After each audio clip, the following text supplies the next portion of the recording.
Thank you so much. I think we'll probably make a start now. My name's Emma Cayley. I'm the head of school, of Becky's school.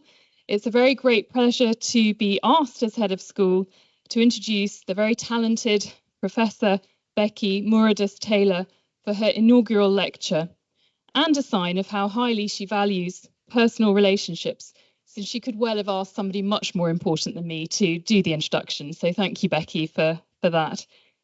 I first became aware of Becky's admirable advocacy work for languages in my role as chair of the University Council for Languages, UCFL, which advocates on behalf of departments across the UK and Ireland. She had been in touch to suggest setting up a widening participation network for languages departments under the aegis of UCFL. It was a fantastic idea, or it is a fantastic idea, and today the network flourishes under Becky's tireless leadership with the aim of reversing the decline in languages provision at below average tariff universities and supporting colleagues in difficult situations. It is a much valued and these days a much needed network.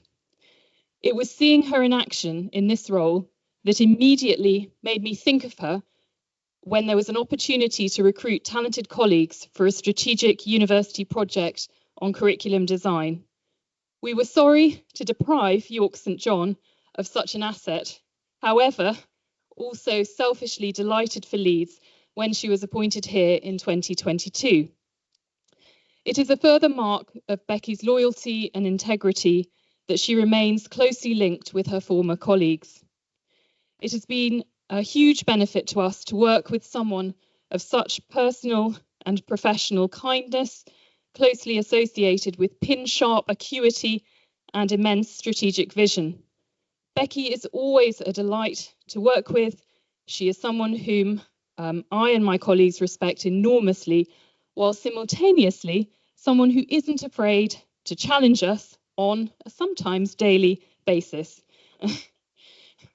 In that challenge, we have doubtless grown as a school and as a community since Becky's appointment. I know that I have grown in my own role since working with Becky. She can always see the bigger picture while not shying away from the need to dig around in the weeds sometimes. Becky joined the School of Languages, Cultures and Societies in May 2022 and was made Professor of Languages and Linguistics the following November. In the School of Languages, Cultures and Societies, she's Director for Programme Design and leads our Languages for All provision. She grew up in Norwich, where she went to the Hewitt School, and then York, where she went to sixth form at Huntingdon School. As an undergraduate, she studied natural sciences, specialising in physics at the University of Cambridge, and she would like you all to know that she is much happier now that she has discovered languages and linguistics. After graduating, she spent several years teaching English in Japan, first on the JET programme at Izumigaoka Senior High School, and then at Kanazawa Institute of Technology. She then returned to university, this time the University of Nagoya in Japan, to study for an MA in Japanese linguistics. She stayed at the University of Nagoya for her PhD in second language phonology, which was supervised by Professor Tanomu Kashima. Her thesis, which she wrote in Japanese, was titled, and you'll have to excuse me for my Japanese here, Aigo washa ni yoru nihongo no go accento no shutoku, which in English is the acquisition of Japanese lexical accent by English speakers. After returning to the UK, she worked at the University of York in the departments of Language and Linguistic Science and Education, and then secured a permanent post at York St John University. Here, her job title changed regularly, but included Subject Director for Languages and TESOL in the School of Languages and Linguistics, and Associate Head for Curriculum Design in the School of Education, Language and Psychology. Becky is known for her research on language degree provision in England, which highlights the social justice issue of only offering language degrees in higher tariff universities. This research was recently used in a successful campaign arguing against a language department closure. She's recently been invited to present at the Strategic Committee for Languages in Higher Education and a meeting of the all-party parliamentary group on modern languages in the House of Lords, although the latter has unfortunately had to be rescheduled due to an upcoming election, which you might be aware of. As well as English and Japanese, she also speaks Spanish, so she truly is multi-talented. So without further ado, I'm very proud to introduce Professor Becky Muradás-Taylor to deliver her inaugural lecture, Hotpots and Cold Spots, English Speakers Learning Other Languages. That's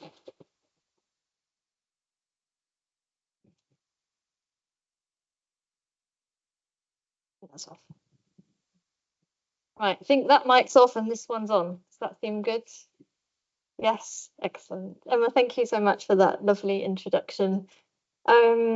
Welcome to everyone. It's absolutely brilliant to have so many friendly faces here in the audience and also online. I've got here colleagues from Leeds, also from York St John, also from York listening in online, and current and past and future students as well. I'm really delighted to have you all here. My mum and dad over there, Auntie Linda, my brother, and oh yeah, I'm terrified I'm going to forget a family member. My sister and brother-in-law and my nephews Leo and Jacob, who I hope are successfully listening in online at the moment. And last but of course not least, my lovely wife Maria y mi hija Sofia. Hola, amor. So welcome to everyone. Absolutely brilliant to have you here. I'm going to talk about my academic journey from the University of Nagoya, where I did my PhD, to the University of Leeds, where I am, of course, now, via York St John University, where I was for 8 years before arriving. And I'm going to talk about 4 projects. First of all, my PhD research that I did at Nagoya on the acquisition of Japanese pitch accent. And that leads very nicely into work that I'm doing now here at Leeds, thinking about the decolonizing of the teaching of second language phonology. And then 2 projects that I started at York St John but have continued since arriving here at Leeds. The first on the language education crisis, the fact that fewer and fewer people are studying languages formally in schools and then into universities, and university language departments are closing. And then in response to that, some work I did with colleagues at York St John University, redesigning our programs to make them sustainable in that very tricky context. So I'm going to talk about those 4 projects. They are all related in some way to English speakers learning other languages. And I thought before I go on, I'll explain my title. The cold spots is going to be really obvious. I'm going to show you these nice maps where you can see areas of the country that are too far away for people to commute to a university offering languages, in particular types of universities that I will tell you about later. The Hotpots, some sort of idea, thinking about program design, that you bring all the ingredients in and mix them up and get something that's wonderful out of that. And then, of course, a nod to Japan, where I spent 10 years and did my master's and my PhD. So that's my Hotpots and my cold spots. Okay, so those 4 projects that I've just introduced, I'm going to talk through in order. And then at the end, I'm going to spend a couple of minutes reflecting on connections between those projects. And I think the most important one is probably inclusivity. So I'm going to tell you that now so you can think about that as I'm talking and see if you can spot those areas in which I'm trying to be more inclusive in my academic work. Okay, so project number 1, that's Japanese pitch accent. I went to Japan to teach English, loved teaching English, did that for several years, and started to think about coming back to the UK, wondering what I would do, and definitely not physics, and thought about maybe teaching Japanese, getting some qualification to teach Japanese. And you couldn't then, and I think not now, you couldn't do teacher training in Japanese to teach in schools. So I thought I'd do a master's in Japanese linguistics in Japan and then come back and maybe teach Japanese after that. And as part of the application to university to do this master's, I had to write a research proposal. So I went on the internet and Googled Japanese, linguistics, English, something, can't remember, and found a research study that was about foreigners, as they were called in the paper, learning Japanese, and that pitch accent was really difficult. And it said in this paper, for example, the word chopsticks, which is hashi, and the word bridge, which is hashi, are really difficult. It's really difficult to distinguish them. So hashi has a fall, hashi, and then chopsticks has a fall, hashi, and then bridge has a rise, hashi, hashi, hashi, and they're different. And I remember reading this paper and saying to myself, hashi, hashi, hashi, hashi, chopsticks, bridge, hashi, hashi, hashi. I had no difference at all between these words. I had no idea that they were supposed to be different. And that was really interesting to me. And I wondered whether this was something about me. I didn't really have any formal education in Japanese, and I just missed that lesson. Or was it something about being a speaker of English or British English, or maybe standard Southern British English? I'm from the south of England. Something about being a speaker of one language, learning the other language, that meant that pitch accent was particularly difficult. So that's what I proposed for my master's research and then went on to do in my PhD as well. So I'm going to tell you a little bit more about pitch in English and Japanese, or sorry, Japanese and English, so you can understand that difference. So Japanese, I just told you, we've got chopsticks, hashi, with a fall, and then bridge, hashi, with a rise. And kind of superficially, it's a little bit like stress in English. So if you have a pair of words, this is, I know my pictures are not excellent, but it's supposed to be object and object. So that's a person objecting, that's a thing which is an object. One of my colleagues recommended I change the pictures, and I was like, I've used this slide for 10 years, I'm not changing it now. So object, object. If you say object, then you have a fall from the first syllable. Object, you can hear it rising to the second syllable and falling again. Superficially, it's a little bit like hashi, hashi, hashi, hashi, object, object. But what we can do in English with intonation is we can be very flexible in the pitch of words, and the words are still the words. So that'll make sense in a minute. So for example, the word happy, it's happy. You can say it as a question, and you can say happy with a rise. Yeah, so you say happy, I'm happy. Are you happy? Happy. You can also say, are you happy? Like that. Or you can be surprised and say happy. You can do all sorts of things with pitch in English. If you did that in Japanese with hashi, hashi, if you changed the pitch, you'd end up with a different word. So although superficially it looks similar, we in English have lots more flexibility to play around with pitch than we do in Japanese, because then the word would change. Okay, so this question of something about pitch accent is hard. Is it just me? Is it other English speakers? I carried on into my PhD. And in the PhD, I had two groups of standard Southern British English speakers from the south of England, divided into those that had more or less experience studying Japanese. The less experienced group had either studied for a year or two of a Japanese degree in the UK, and the more experienced group had finished their 4-year degree, including a year abroad in Japan, in a standard Japanese-speaking part of Japan. I had them read aloud a very long list of Japanese words and phrases, and then I played those recordings to Japanese speakers who were trained phoneticians, and I got them to mark where they heard a pitch accent in the English speaker's speech. And then using that, I coded all of those words as being correct or not and stable or not. So by correct, I mean, did they meet the norms of standard Japanese? And then stable or not, I had them, this is so you can see it, I had them say the words in different contexts. So for example, the word box, hako, I had them say it on its own, and then it's a box, hakoda, with a da after it, and open the box, hako akeru, within a phrase like that. So I had them say the words repeated, but in different contexts. And the stable or not was, did they use the same pitch accent every time, or did they change it? Okay, So the less experienced group, in terms of meeting standard Japanese norms, they were 43% accurate, which doesn't tell us a lot. But when you're looking at people learning English stress, for example, people are normally about 90% accurate or more, with a few words that are not consistent with substandard English norms. So that's already quite surprising. But this is the best bit. So the more experienced group also had 43% accuracy.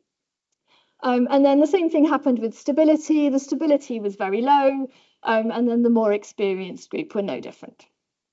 And I'm just going to play you a sound file, hopefully it'll work, that will just illustrate what I mean by stability. So these three words, hako, hakoda, hakoakeru, we'd expect it to be very flat in standard Japanese. And this speaker says this. 箱、箱だ、箱を開ける。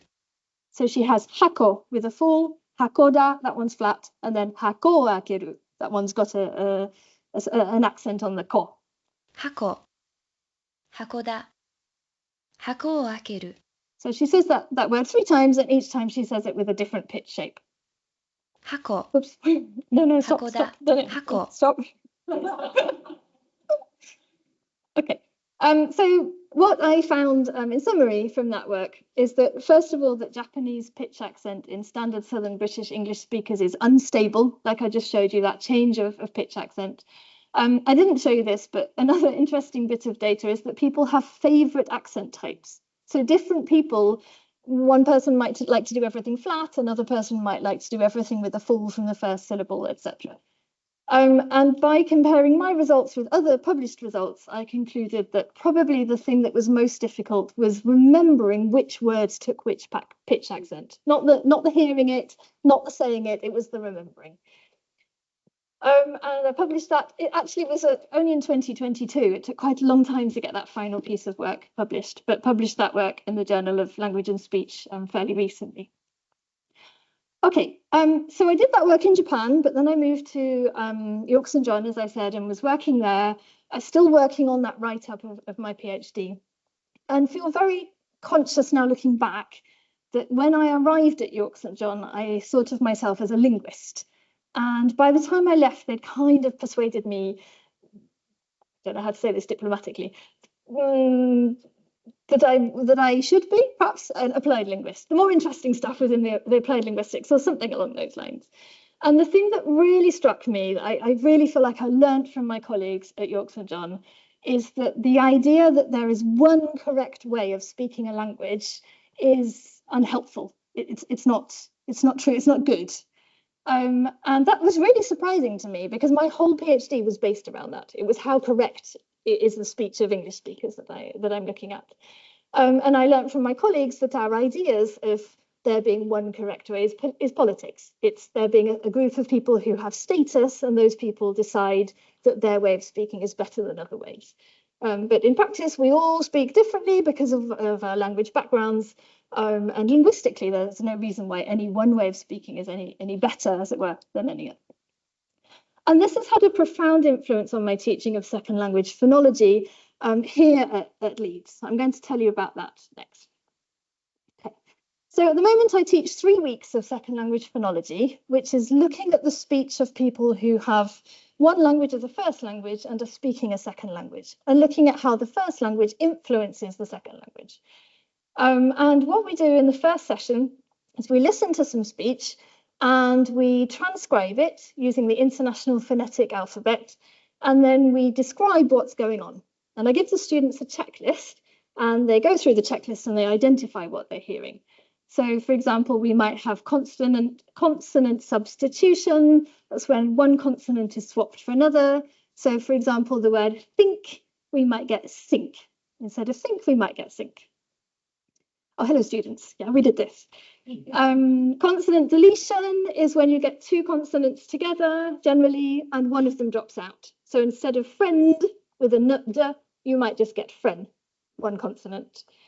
Epenthesis, again, it's when you have 2 consonants together, but instead of losing one, you get extra vowels in between the consonants to make them easier to say. So something like the word Christmas, you might have kurisumasu with lots of extra vowels. That's called epenthesis. Stops are super interesting. So, for example, the word pot in many varieties of English will have aspirations, like a puff of air at the beginning, pot.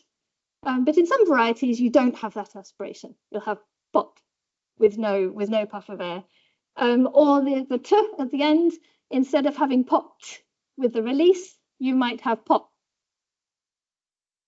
with no release. That's unreleased. Right, I'm going to stop, otherwise I'll take 3 weeks to teach it.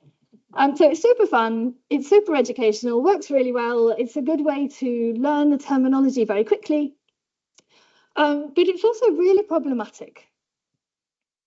And I've put two tweets here that I found that I think really illustrate that. One was just a few days ago from Dr. Vijay Ramjatan from the University of Toronto. He said, defining standard English is less important than understanding how it is used to police deviant Englishes. And then Dr. Ian Cushing from Manchester Metropolitan University a few years ago saying, there isn't a wrong way to speak, but there is a wrong way to listen. And I think if you put those two together, you can see that the activity that I'm doing, that's fun and educational and works, is really problematic. Because even if I don't present it that way, there is the implication that there is the correct way and there is the deviant way, and we are identifying the deviant ways. Okay, so I've been thinking about this over the past few years, thinking about how I can make this better and less problematic. So I'm going to tell you about 2 changes, still very much a work in progress, but 2 changes that I've done so far. The first is that I have introduced work on ratiolinguistics into the course. And I used Dr. Ramjatan's 2022 paper to do that. He says, accent can become a convenient means to marginalize individuals without explicitly referring to their racial identities. And he draws on lots of examples, but I'll give you 2 so you can see what he means. Excuse me. He talks about this study by Hosoda and Stone Romero 2010, where they had mock job interviews and they had people with a French accent and a Japanese accent. And the French accented applicants were rated as being more understandable and more employable than the Japanese accented applicants. And Ramjatan says about this, in ratiolinguistic terms, the white listening subject seems to be willing to not hear a foreign accent when it is associated with a stereotypically white nation like France. Another example from Rubin, 1992, a recorded lecture. There was a picture or a photograph, I think, of an Asian person or a white person, and the people in the study were played the same audio in both cases. So they had the same audio, but a picture in front of them as if that was the speaker. And they rated the audio as being more accented and harder to understand if they thought it was being spoken by an Asian person than if they thought it was being spoken by a white person. Ramjatan says, evaluations are not always made through objective measures, but rather through perceptions of racial identities. So you can see together what he's saying about accent being a convenient means to marginalize, that people might say, I don't understand you, and that seems reasonable, except that often it isn't. It's a pretense, a sort of cover for racism. So I teach that. Super uncomfortable straight after that activity that we've just done, because it highlights the problem, but I think really important. And then the next thing we do, we use a text which is excellent in many ways. It's very accessible, easy to understand the theory, but written very much from the perspective of language teaching and the idea that there is one correct way of speaking and everything else is wrong is really pervasive throughout the whole text. And what we did in a seminar is we took the text and we identified negative or judgmental ways of describing language, and we replaced them with something neutral. So, for example, with this, for teachers, describing cases of misplaced stress in English is usually straightforward. Lexical stress errors occur when a speaker does not stress the correct syllable in the target word. And we changed that to, for teachers, describing cases of different stress placements in English is usually straightforward. Lexical stress differences occur when a speaker stresses a different syllable in the target word. It's not entirely elegant because we've got different 3 times, but the sigh of relief in the room when we wrote this, like all of us as multilingual speakers, to go, oh yeah, we're just different. We all just speak differently. It was really palpable. So that's been a very positive exercise. So this is where I am with this at the moment. I've got a good activity that works. It teaches the theory. It's problematic. I've brought in some changes which are helping a bit, but there's still more to do to work out how to get away from this problem. I'll leave that there for now. Okay, project number 3. So this is about the language education crisis, which, as Emma said, is very topical at the moment, lots in the news, but actually lots has been in the news for several years. These are newspaper headlines from over the past few years, and there are many more. Language crisis facing UK schools, the death of modern foreign languages, why is UK language teaching in crisis, the crisis in language teaching, and it's all because the numbers of young people studying languages formally in education, so taking GCSE and A-levels, for example, has fallen drastically and has stayed low. And because fewer people are coming into universities to study languages, lots of universities are closing their language degrees. In terms of context, it's really easy to blame the government and say this is all because the GCSE language used to be compulsory and it was made not compulsory. That's why so many fewer people take a language GCSE. And I think that perhaps it's too easy to just look at that. There are wider contextual factors that are affecting the fall. First of all, the fact that English has been absolutely entrenched as a globalized language. And because of that, there are beliefs about language that are not helpful if you want people to study other languages. For example, believing that English is enough, believing that only native speakers should or can use languages other than English. So if you're lucky enough to have learnt it in the home, good, but if not, don't bother, kind of that kind of attitude. Language skills being undervalued by UK employers. So employers either not asking for language skills or asking for language skills, but not paying very much for them. And then the other big change is technology. Massive, massive, massive improvements in machine translation over the past few years that make language learning seem redundant or sometimes be redundant.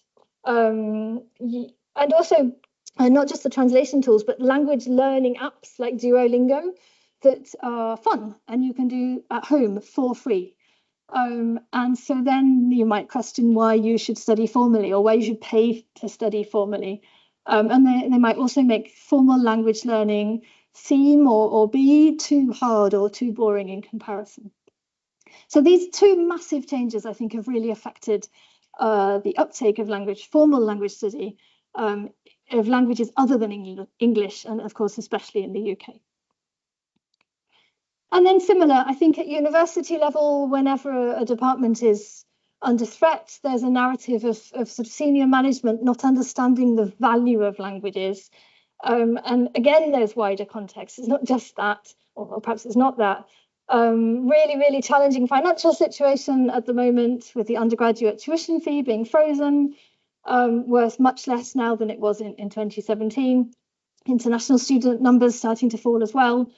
And students are not spread evenly around universities. It used to be there was a cap that each university could recruit, and that kept the numbers more evenly spread. But now some universities have lots of students studying languages and others have very few. And those with very few, those courses are difficult to keep open because of the financial situation. Right, so in that context, we know that there's a problem. University language departments are closing. And I was interested in the widening participation angle, the social justice angle. So I did a study looking at the relation between language degree provision and university entry tariff. So the points that students come into the university with from their A-levels or whatever. I only looked at England because education is devolved to the four nations, very different systems. So looked at England and looked at entry tariff and whether or not universities offered languages to degree level. So here are the first results from that. That's the yes or no is, does the university have a language department or does it offer languages as a language degree? Across the bottom is entry tariff. So 100 is the lower tariff universities and 200 is the higher tariff universities. Each dot is a university. And you can see that most of the universities that don't offer languages are down there in the in the lower tariff section. The kind of S-shaped curve is basically probability. How likely is it that a university will offer languages to degree level? And that swaps over at about 124 UCAS points, which is pretty much the average entry tariff for a university in England.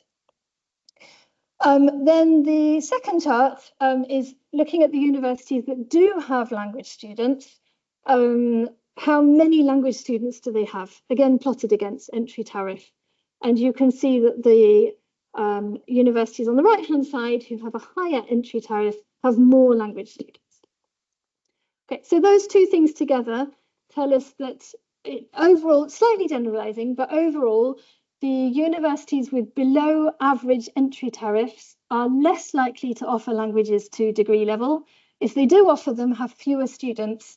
And I didn't show you the data for this one, but also if they do offer them, offer fewer languages as well. Okay, so this is a social justice issue. It's not fair. Young people applying to lower tariff universities who are more likely to come from less socioeconomically less privileged backgrounds or an underrepresented group such as mature students, disabled students, care leavers, etc., and have fewer opportunities to study languages to degree level if they want to. And about the time I was doing this work, I was hearing people concerned about cold spots, which is not an angle I'd looked at in that first paper, but was really closely related, thinking about areas of the country where people couldn't study languages to degree level. So, for example, this quote here was from the British Academy and the University Council of Modern Languages, saying variation in language learning by UK region threatens the emergence of cold spots. So what I did next was get together with Philip Taylor from the UK Centre for Ecology and Hydrology, who happens to be my brother, who's sitting over there. And together we worked out how to map university language program departments and see where the cold spots were. We decided to define 60 kilometres as a kind of commutable distance. So anything further than that we considered to be too far to commute, and then less than that was okay. Okay, so I'm going to show you the maps. Waiting for my dad to take a photo. Done. Show you the maps. So these are the maps we did. First of all the universities in England, there's 97 of them, nothing to do with languages, just all the universities in England.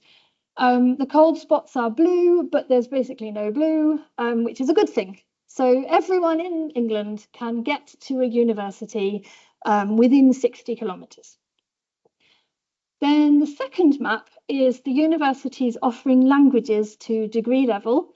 And you can see the number is quite small. So of the 97, only 47 have language degrees. But actually, there's not many cold spots, a few little bits around the coasts and the borders. But really, most of the country is within 60 kilometres of a university offering language degrees. That's also a good thing. Okay. The third one is universities at below average entry tariff. So nothing to do with languages, just all the universities in England with an entry tariff below 128 UCAS points. 61 universities, very few cold spots. Again, another good thing, everyone can commute to a lower tariff university. That's good. It's the last map that's the problem. This one is the universities offering languages to degree level at below average entry tariff. And you can see of the 61, only 17 have language degree programs. So we can already see that there's a big problem. And the blue, the cold spots, is where the problem is.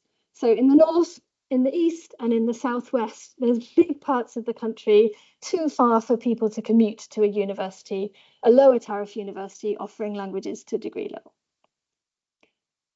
So I've already said there's a social justice problem, but this is compounded because most people attend university close to home. Students from less privileged socioeconomic backgrounds and some ethnic minority backgrounds are more likely to need or want to be close to home, and so therefore are excluded from language degree study. Okay, so this is really super easy to fix.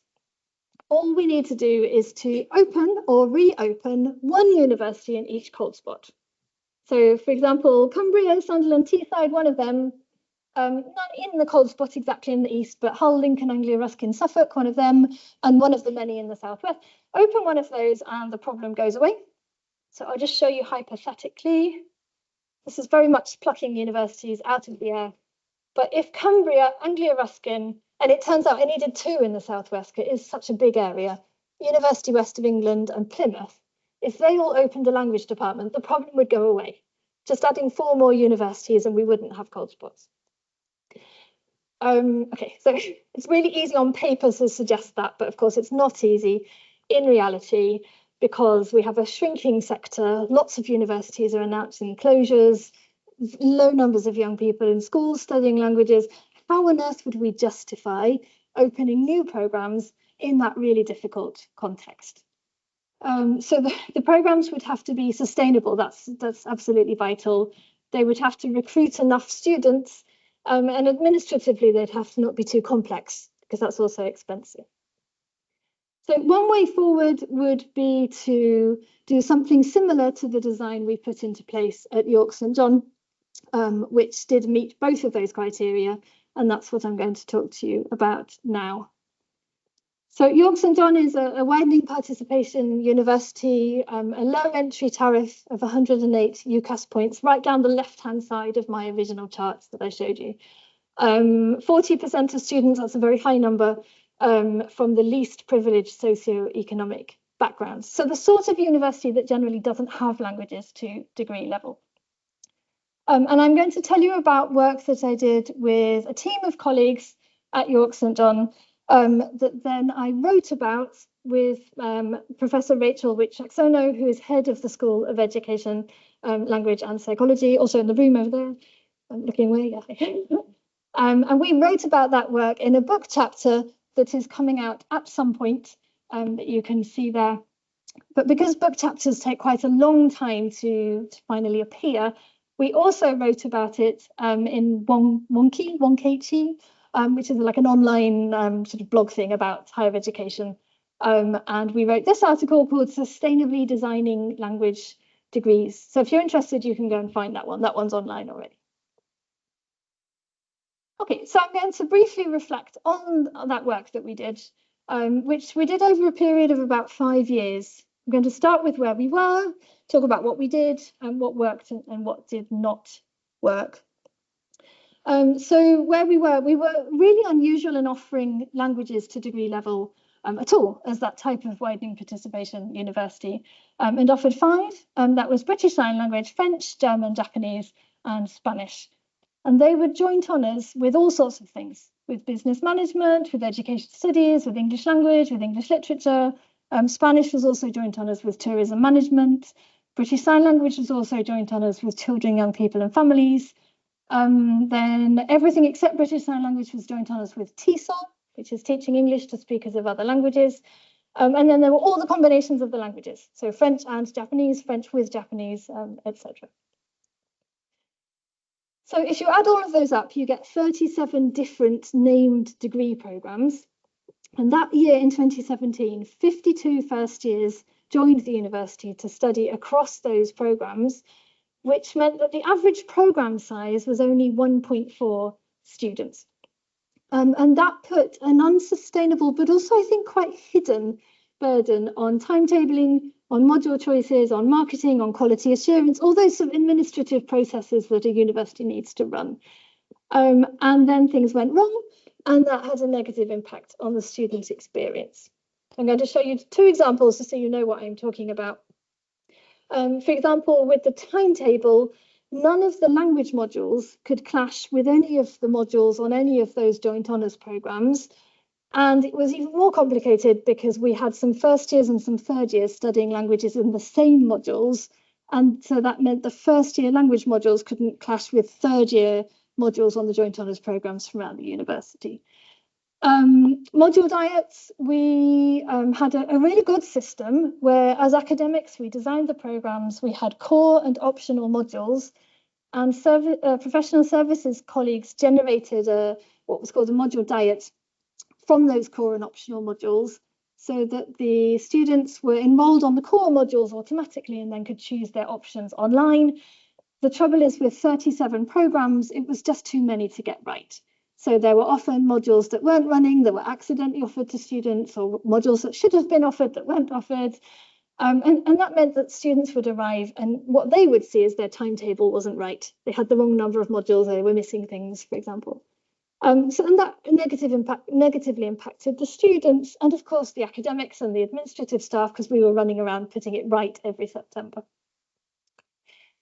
So that's where we were in 2017. In 2018, we went through a university-wide restructure, and the language programs were identified as being financially unsustainable at that point, along with other programs, because their staff costs were high as a proportion of fee income. So we had to do something to save languages. And what we did in order to save languages from closure, we designed new programs that were attractive in the sense of attracting in more students and sustainable, that cost less to run. We decided to focus on languages not taught in schools. So we closed German, French and Spanish. We kept British Sign Language, we kept Japanese, and we launched Korean as a new language. And the reason we knew we needed to launch Korean is because students kept applying to us saying, I really want to study Japanese at York St John because I love Korea and really want to go there. We knew there was a market for that one. We didn't ask students to have studied any language at all before. It was completely fresh start for them to study British Sign Language, Japanese or Korean with us. We replaced those 37 programs with just 5. That's British Sign Language, Deaf Studies and Linguistics as a program. Then Japanese, a choice of 2 programs, Japanese Intercultural Communication and Linguistics as one, and Japanese TESOL and Linguistics as the other one. And then same with Korean, Korean Intercultural Communication and Linguistics and Korean TESOL and Linguistics. And the reason we had 2 for Japanese and Korean, partly the numbers, we had lots of students, but we also knew that lots of our students wanted to teach English in Japan or Korea and wanted the TESOL, the Teaching English to Speakers of Other Languages degree. And then some of them didn't. They wanted to work using their Japanese or their Korean, but not teaching English. And so that was what the intercultural communication route was for, who it was for. It worked really well, in the sense that the number of students went up enormously. So the 52 students we had in 2017 across all of those 30, whatever it was, programs, went up to 165 first years joining us in 2021. It's quite a small university, and actually of all of the first years joining that year, 1 in 13 was on a language degree. I think that's really striking, given this narrative of the decline in languages and how no one's studying them anymore. The fact that we had so many studying languages was a real success story. And the administrative burden was drastically reduced, and things were working better. And that meant that it was easier for staff and less stressful for students as well. So they're the positives. What didn't work, we saved languages as a subject area from closure, but we didn't save French, German and Spanish. We weren't able to save all of the languages. And that had enormous personal impact on obviously the staff members who taught those languages and students who went through that period of uncertainty, not knowing what was happening to their language degrees in their final few years. So that was the negative side of those changes. So in sum, what we did at York St John is we designed 1 or 2, 1 for British Sign Language and 2 for Japanese and Korean, tailor-made programs per language to avoid the administrative burden and the financial unsustainability of multiple small programs. So I've just put them there again, I won't read them again, but they're the 5 programs that we offered. And I think the thing that was most successful is that they look like joint honours. Well, they look like triple honours. It looks like British Sign Language and Deaf Studies and Linguistics as 3 things. From the perspective of the students, they get to study all of those things, but are taught and administered as single honours. It's by 1 team of languages and linguistics delivering those programmes. So in terms of the teaching, people could put bits of British Sign Language and Japanese and Korean into the linguistics modules and make them relevant to each other. And then in terms of the admin, again, super easy because it's 1 team, 1 administrative team to administer those programs. And the launch of Korean, which was part of the success story, was possible because of that simple design.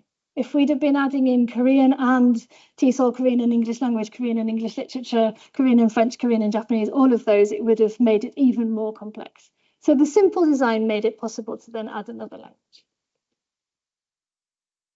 Okay, so that's the 4 projects, and I'm just going to keep you another couple of minutes to reflect on what connects those projects. Obviously all related in some way to English speakers learning other languages, but I've thought a little bit about what other common threads there are. Oops, bother. Oh yeah. And I think one of them is a sense of the context having changed dramatically and having done work in response to that context change. So I talked about English being really entrenched as a globalized language, attitudes to language varieties that I said that I had learned very much from colleagues, to value all varieties of languages and not prioritize one over others, that other people like Dr. Ramjatan and Dr. Cushing are also campaigning about actively, as in those tweets I showed you, for example. And in fact, my colleague here, Dr. Hise Tomelo-Origo, is doing a campaign against accent discrimination. So this is really a massive cultural shift that's happened. And if I look back at my PhD versus the work I'm doing now, I can really see that cultural shift from assuming there is one correct way of speaking and then counting how many times that was done correctly or not. That's what my PhD was, to thinking about these difficult ideas about race and discrimination and the interaction between that and language, and how to make the classroom a kinder and more inclusive space. So I can really see that change there. I've done it again. No. There we are. And then another context change, and then the change in response.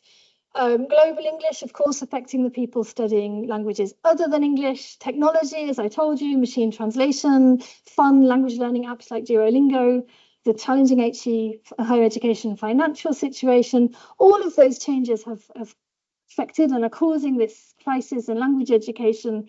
But then in response to that, we have that work that we did at York St John to make those programs sustainable and accessible to people at lower tariff universities, so they also can study these really transformative, fantastic degrees. And I think that the one common thread, as I suggested at the beginning, between those changes is something about becoming more inclusive, making that classroom a kinder, more inclusive space, not excluding people who speak certain varieties of language. And then with, of course, the programme design at York St John, making sure that languages are inclusive to people at lower tariff universities, not just higher tariff universities.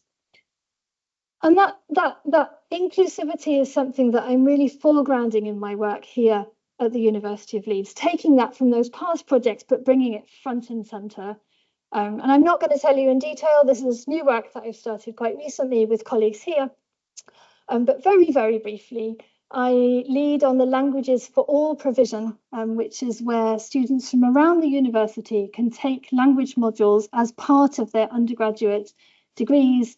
And we've been doing a refresh of that curriculum, very much thinking about inclusivity as part of that. So we've designed modules that can be taken in any order to avoid timetable clashes. We don't want to turn people away because their timetable doesn't work with ours.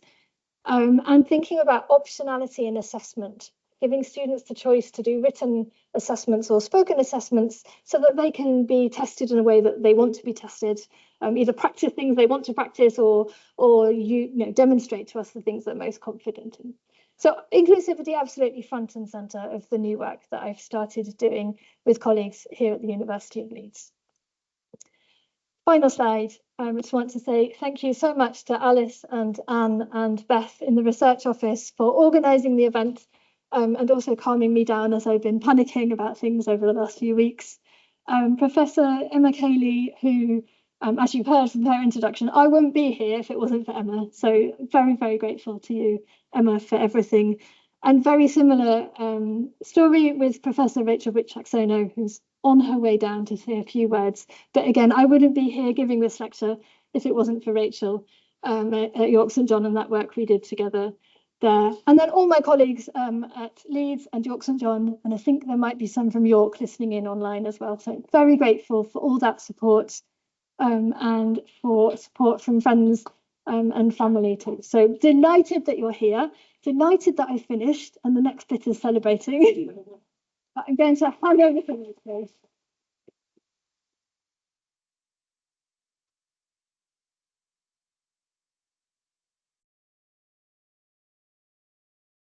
Thank you, Emma. And thank you, Becky. That was absolutely wonderful, inspiring, wonderful to hear you talking about all your work. So I have the opportunity to make a few comments here. You will see, you have seen that York St John's loss, which was keenly felt, was very much Leeds' gain. But we are delighted that Becky is here at Leeds and able to continue her wonderful work in the support of the study of languages at universities in the UK. So although, yes, it was our loss, it was of great benefit to the academic discipline, the study of languages, and the study of language itself, of linguistics. And so we were willing to give up for that much higher benefit. You can see, I think, from Becky's talk that without her work at York St John, a widening participation university, that languages would have been inaccessible to our students, and not just languages, but the study of language generally, because the linguistics programme is now dependent on the students that come to us to study BSL, Japanese and Korean. So without Becky's work, we really would have no languages degrees and no linguistics degrees at York St John. And the fact is that we do. And as a result of her work, they continue to thrive. So that is an amazing contribution to the accessibility of those languages to those widening participation students. So we are so grateful for that. Without that work, yes, those degrees would have been even less accessible. You can see perhaps the potential impact of this way of thinking about the design of degree programmes on a wide range of other programmes in the arts, in humanities and some social sciences. And in fact, Becky didn't mention, but then she went on, having done that original work with languages and linguistics at York St John, she went on then to work with colleagues in the School of Education, Language and Psychology within the education part of that school, and did a very similar job outside of her home discipline with those colleagues. And I think that's real testament to some of the qualities that came through Becky's talk. She talked about inclusivity and social justice more broadly, and those are obviously part of who she is. We can all see that. But what she maybe is harder to say about yourself is the way that she collaborates is incredible. It's across disciplines. That, I guess, is part of her ability to include.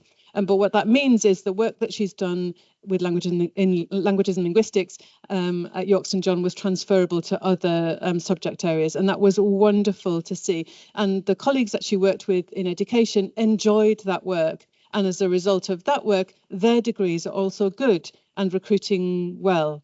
And the staff are delighted to be working on those much improved degrees. So very, very, very, very transferable. The other thing to say about Becky, apart from the collaboration, is, and I think this came through also in the talk, that she's willing to take responsibility. That when she comes across an issue, or in our case it was a problem, our languages degrees were failing, she's willing to take responsibility for that. So she sort of touched on that when she said that those degrees, as they were originally designed, were very problematic for colleagues outside of the school, in timetable, in registry. And I'm afraid that we'd developed rather a sort of culture of saying, well, that's not our problem.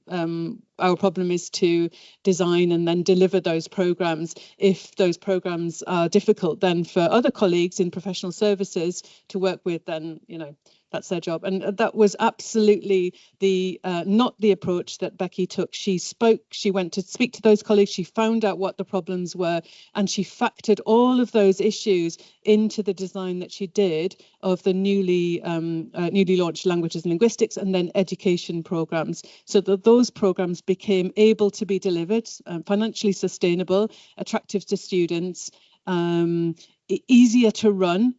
And I think that's a very important quality that perhaps Becky wouldn't mention about herself, but that when she sees an issue or a problem, she's willing to take responsibility of that. Imagine what our lives would be like if more of us were like that. It's an incredible quality to have, and it makes her, and this is my final point, an absolute joy to work with. And I think you can see just from the way that she's spoken today, an absolute pleasure to work with. So Emma spotted that talent and has allowed Becky to flourish here at Leeds, and that's great for languages, for linguistics, but also I think for higher education more broadly. So for those of you that at the beginning of your academic career, I can see that I know that Becky's also a wonderful teacher and has many interesting things to say about language learning and about Japanese language. But please also watch the way that she works. Watch how she includes people. Watch how she collaborates. Watch how she takes responsibility for any problems or issues that she encounters, and think about that. Higher education would be very much improved if more of us were able to be like Becky. So thank you so much, Becky. That was really, really inspiring for all those subject specific, but also those other reasons for how to be a good colleague, how to be a good academic now, when your skills are more than ever in our sector very, very, very, very, very much needed. Yeah, so we're glad that you're here. Not necessarily at York St John, but here generally in the sector. Yeah, we're glad that you're here because we need people like you. You are most wonderful colleague. So thank you so much for everything.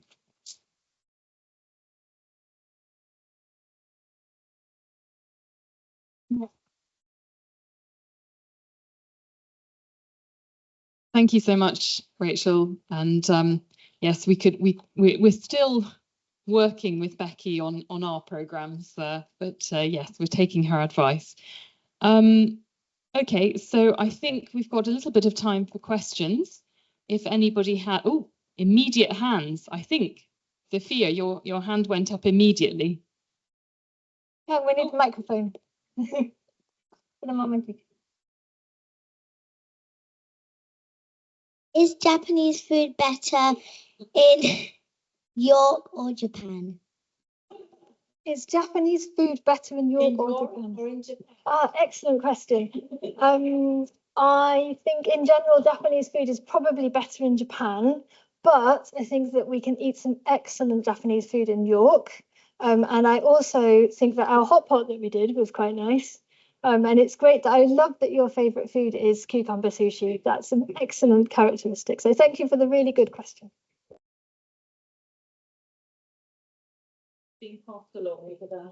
Thank you so much, Becky. I didn't realise that you're a language imposter. What I mean by that is that you didn't study languages at degree level. Lots of us here had to sweat our way through a languages degree and A levels and everything else. But what I think is really exciting about that is that I think there's lots of young people, middle-aged people, British people who travel to go and teach English, and the globalized nature of English means that there's plenty of work for them across the world. And many of them, it'd be interesting to see the statistics, many of them not only learn the language of the country that they're in the way that you did, and admirably inserting yourself into Japanese culture and becoming a specialist in Japanese linguistics, but also stay. The problem is, where do universities in Britain fit into that? So that was my question really. Is the TESOL element that you introduced at York St John, is that the key component? Because we would like to teach a broad range of people, an inclusive range of people in Britain, how to teach English, but in so doing, send them out to countries where they can then learn the language without necessarily doing the degree. So I just wondered whether TESOL and the sort of learning of a language in university, is that crucial for preparing people to go into that kind of work where they travel and teach English? Thank you so much. That's a really excellent question. And what's very interesting is that the first few years of those programs, so many of the students were mature students who had been in Japan or been in Korea teaching English and then had come and done a degree with us afterwards. So absolutely that was a route in for them. And then has over the years has flipped a bit to the other way around to people who were aspiring to teach English abroad and doing the degree first. And I think what's really interesting about that question is that we did very much think about where our students were likely to go with their degree and pair up the subjects with the languages to make that sort of to sense of employability. But I think there are so many other exciting combinations that universities could offer that are not being offered. So for us, because we already had the TESOL, we already had the intercultural communication, we already had the deaf studies, bringing those into the degrees made sense for us. But it might be that another languages department is hovering on the edge of a school of fine arts or something, and then could do some exciting things by combining language and music and language and art and language and dance or whatever. That's just, you know, off the top of my head. Language and the sciences. If I know that joint honours combinations have tried and don't always succeed, but I do wonder if they were co-designed so that those programmes really work together, so that the language study is integrated into the other bits and vice versa. If you couldn't tap into other people who might not come in to do a traditional languages degree, but would really love the idea of doing their degree and doing the language as part of it and then going off and using that in the future. So I think that is a really interesting question and very much part of what we thought about when we designed the program. Thank you. Hi. Am I audible? Yeah. Hi, my name is Adil, and my training to be a language teacher is very similar to I'm a TESOL certified teacher coming from Pakistan, and I do have that kind of bilingual training that you talk about. And quite recently, I introduced a course on language documentation where I trained my students to document certain endangered languages and sending them back to their communities and doing all the documentation using oral histories. And that was such a huge, I would say, a success by representing the diversity that you're talking about.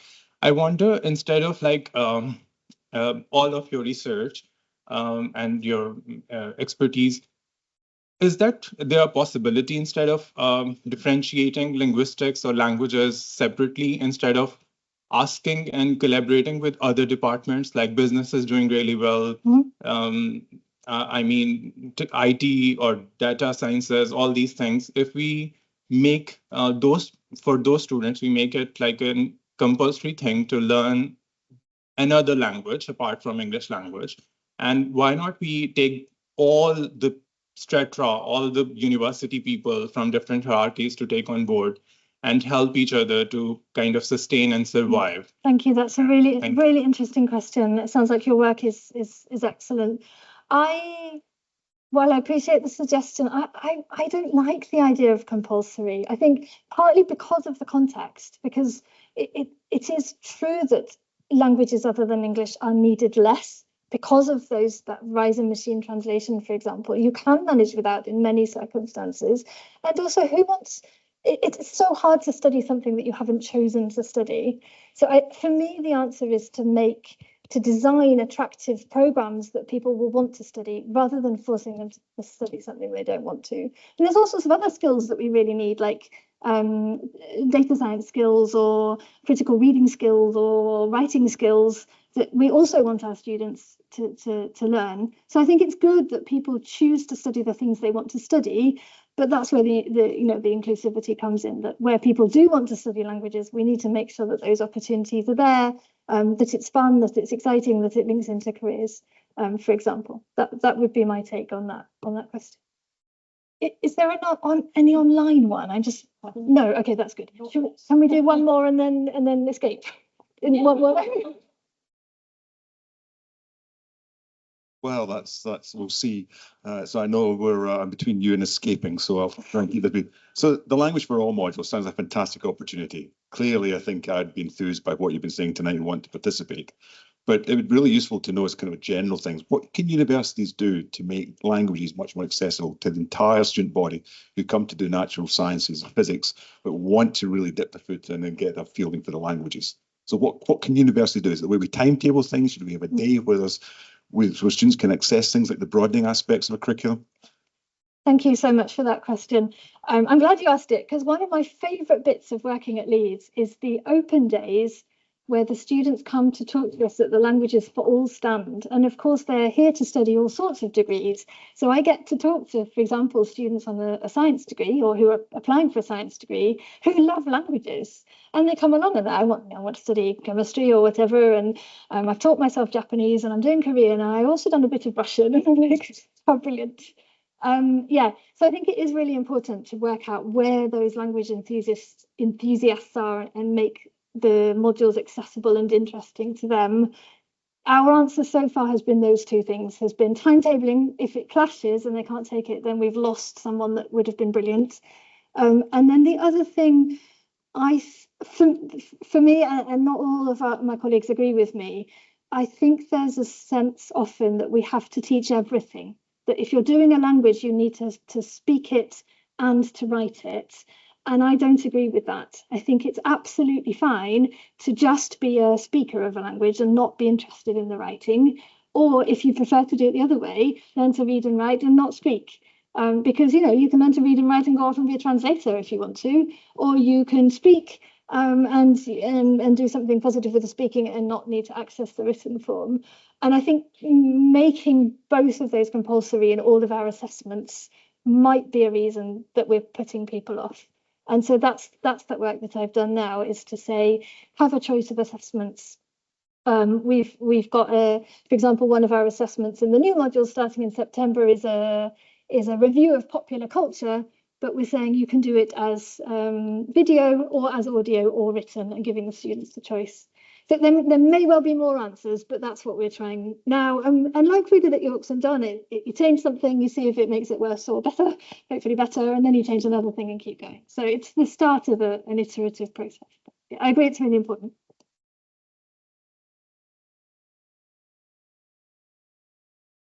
Right, well, I think we'll leave it there.